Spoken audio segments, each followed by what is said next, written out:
தமிழர்களே, எங்களுக்காக நேரம் ஒதுக்கி இங்கு வந்து அமர்ந்திருக்கும் நடுவர் திரு ராமகிருஷ்ணன் அவர்களே, அனைவருக்கும் என்னுடைய இனிய பொங்கல் தின நல்வாழ்த்துக்கள். இதை சொல்லி என் உரையை நான் ஆரம்பிக்கிறேன்.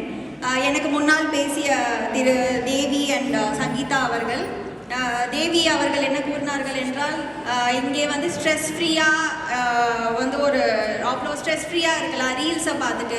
நான் சொல்கிறது என்னென்னா, ஸ்ட்ரெஸ்ஸு வர்றதுக்கு காரணமே அந்த ரீல்ஸ் தான். அதை பார்த்து பார்த்து உங்களுக்கு வேறு எந்த வேலையும் நடக்க மாட்டேங்கிறது தான், அதுதான் நிதர்சனமான உண்மை. எப்போ பார்த்தாலும் 250 மெசேஜ் இருக்கேன் வாட்ஸ்அப்பில். புதிய உலகம் படைக்க போகிறோம் அப்படின்னு நாங்கள் இருக்கிற உலகத்தை கெடுக்காமல் இருந்தாலே போதும் தான் நான் நினைக்கிறேன். அளவுக்கு மிஞ்சினால் அமிர்தமும் நஞ்சுன்றது பாவம் எதிர் அன்னைக்கு இன்னும் தெரியலை. அது வந்து எதுவாக இருந்தாலும் ஒரு அளவோடு வச்சுக்கிட்டாதான் அது வந்து நல்லது. உலகம் நம் கையில் அப்படின்னு சொல்லுவாங்க. அதுக்கு எடுத்துக்காட்டே இந்த சோஷியல் மீடியா தான். ஆனால் அதே சமூக வலைதளம் தான் நம்ம கிரியேட் பண்ணியிருக்கிற உலகம். நம்மளை சார்ந்து இருக்கிற அப்பா அம்மா பாட்டி தாத்தா எல்லாருமே ஃபிசிக்கலாக நம்ம பக்கத்தில் இருந்தாலும் நம்ம மைண்ட் அளவில் நம்ம அவங்க கூடவே இல்லை. அதுதான் உண்மை. பக்கத்துலேயே தான் உட்காந்துட்டு இருப்பாங்க. ஆனால் அவங்க ஒரு கேள்வி கேட்டால் நம்ம வந்து பதில் சொல்ல மாட்டோம். ஏன்னா அதுலேயே மூழ்கி போயாச்சு. ஃபோனுக்குள்ளேயே நம்ம ஃபோனில் இருக்கோமா, ஃபோன் நமக்குள்ளே இருக்கான்றதே தெரியாத அளவுக்கு தான் மூழ்கி இருக்கு இப்போதைக்கு இருக்கிறது.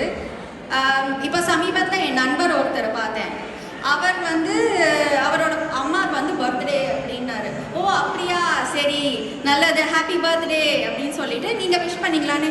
நான் செம்மையாக பிரம்மாண்டமாக பெரிய பேனர்லாம் போட்டு நான் விஷ் பண்ணேன் அப்படின்னாரு. ஓ அப்படியா அப்படின்னா அவங்க ரொம்ப சந்தோஷப்பட்டிருப்பாங்களே அப்படின்னு. தெரியாது, நான் ஃபேஸ்புக்கில் பண்ணேன், எங்கள் அம்மா ஃபேஸ்புக்லேயே இல்லை அப்படின்னாருங்க. யாருமே இல்லாத டீ கடையில் யாருக்கு அவங்க டீ ஆக்குனாங்கன்னே எனக்கு தெரியல. உலகத்துக்கே இல்லாத அது எதுக்கு அந்த ஒரு வேலிடேஷனே, எதுக்கு அந்த வேலிடேஷன்? உலகத்துக்கே சொல்கிறாங்க, பெத்த அம்மா கிட்ட நேருக்கு நேராக சொல்ல மாட்டேங்கிறாங்க. ஸோ அதெல்லாம் வந்து பார்க்கும்போது எனக்கு ரொம்ப வேடிக்கையாக இருக்குது. ஃபேஸ்புக் வந்து இப்போ எங்கள் அம்மாவுக்கு ஒரு ஃபோன் வாங்கி கொடுத்தா அவங்களுக்கு எப்படி யூஸ் பண்ணது வேறு சொல்லி கொடுத்துருக்கேன் சார். ஃபேஸ்புக் வந்து பேர் வந்து முகநூல் அப்படின்னு சொல்லுவாங்க தமிழில். 2004 வந்து இந்த முகநூல் வந்தது. இந்த முகநூல் வந்ததுலேருந்து யாரோட முகத்தையும் பார்த்து பேசுகிறதே கிடையாது. எல்லாம் இப்படியே தான் சுற்றிட்டு இருக்காங்க. அப்படி இருந்தால் நம் யார் ஏதாப்பில் இருக்காங்கன்னு கூட தெரியாமல் போய் முட்டிக்கிற மாதிரி தான், அந்த மாதிரி தான் நம்ம இப்போ இயங்கிட்டு இருக்கோம். அது முகமற்ற நூலாயிடுச்சு. முகநூலாக இருந்தது முதல்ல, இப்போ முகமற்ற நூலாயிடுச்சு. சரி, இப்போ நம்ம மெயினான ஒரு பிரச்சனை இப்போ ஒன்று என்ன நடந்துட்டு இருக்குன்னா, இப்போ எல்லாம் ஒரு விவாகரத்து அப்படின்னு அதோட புள்ளி விவரம் அவ்வளோ ஜாஸ்தியாக இருக்குது. அது ஏன்னு நம்மளுக்கு தெரியுமா? வக்கீலுக்கு அவ்வளோ கொட்டி காசு கொடுக்குறோம். அது ஏன்னு யாராவது யோசிச்சிருக்கீங்களா?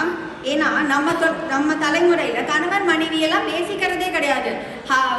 ஐயா ஒரு சைடு வந்து ஃபோன் வச்சுட்டு உட்காந்துட்டு எதாவது பார்த்துட்டு இருக்காரு, அம்மனி ஒரு சைடு வந்து ரீல்ஸ் பார்த்துட்டு உட்காந்துட்டு இருக்காங்க, பசங்க எல்லாம் வந்து ஒரு சைடு ஐபேடு ஐஃபோனுன்னு வச்சுட்டு பார்த்துட்டு இருக்காங்க. இப்படி இருந்ததுன்னா இதுதான் வந்து இப்போதைக்கு நம்ம எல்லா குடும்பத்துலையும் இருக்கிற நிலவரம். அது இப்படி கேட்டால் வந்து என்ன சொல்கிறாங்கன்னா, போய் பேசினா சண்டை வருதுன்னு பேசுகிறதே கிடையாது. இன்ஸ்டாகிராம், ஃபேஸ்புக்கு, ஸ்னாப் சாட்னு ஒரு கற்பனை உலகத்துக்குள்ளேயே வாழ்ந்துட்டு இருந்தா ஒரு ஒரு ரிலேஷன்ஷிப்பில் என்ன பிடிப்பு இருக்கும் உங்களுக்கு? ஆனால் இதை கூட விடுங்க. அப்போ எல்லாம் ஒரு கூட்டு குடும்பம்னு இருக்கும்போது ஒரு குழந்தை வந்து அப்பா இல்லைன்னா அம்மா பாட்டி தாத்தா அத்தைன்னு ஏதாவது ஒரு உறவோடு தான் வளரும்.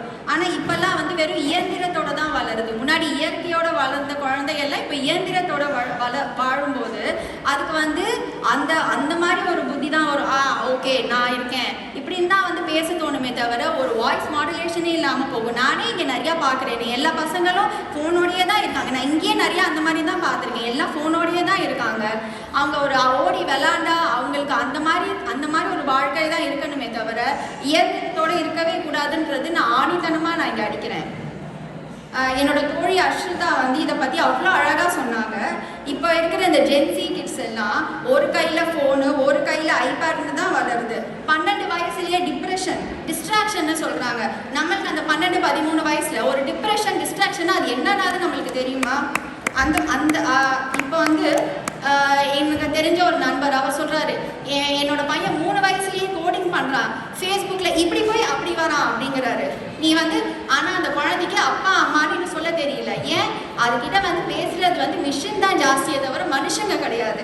இப்படி இருக்கும்போது அந்த குழந்தைக்கு அப்பா அம்மா வரலன்னா கோடிங் வந்தா என்ன, ஜாவா வந்தா என்ன, கின்னஸ் வேர்ல்ட் ரெக்கார்ட் வாங்கினா என்ன சொல்லுங்க.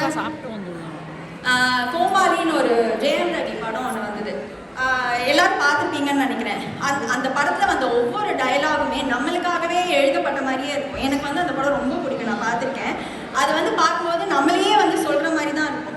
உண்மையான சந்தோஷம், உண்மையான ஒரு பர்த்டே விஷனா என்னன்னே நம்ம இப்போ இருக்கிற நம்ம வாழ்க்கை முறையில் யாருக்குமே தெரியாது. ஏன்னா அந்த மாதிரி ஒரு காலகட்டத்தில் தான் இருக்கும். மனுஷனை மிஷினாக்க ட்ரை பண்ணுறேன் சொல்கிறாங்க, மிஷினை மனுஷனாக்க ட்ரை பண்ணுறேன்றாங்க. அது எதுக்குன்னே புரியலன்னு ஒரு இதில் சொல்லியிருப்பாரு. அது வந்து 100க்கு 100 உண்மை.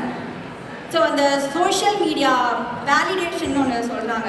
அதாவது இப்போது ஒருத்தவங்க ரீல்ஸ் போடுறாங்க, ரீல்ஸ் போட்டு அதுக்கு வந்து லைக் வரலைன்னா உடனே அவங்களுக்கு வந்து ஐயோ நம்ம இந்த ரீல்ஸ் போடல, எனக்கு லைக் வரலை, அப்போ நம்ம என்ன பண்ணுறது, அப்போ நம்ம இன்னும் கொஞ்சம் பெட்டராக பண்ணணும். அதுவே அவங்களுக்கு ஒரு ஸ்ட்ரெஸ் ஆகி ஒரு ஒரு ஒரு ஒரு பலகீனமாக தான் ஆயிடுச்சு தவிர நம்ம அந்த அளவுக்கு இதோட முடிச்சிடறேன் சார், அந்த அளவுக்கு ஒரு வச்சுட்டு சுற்றுறாங்க.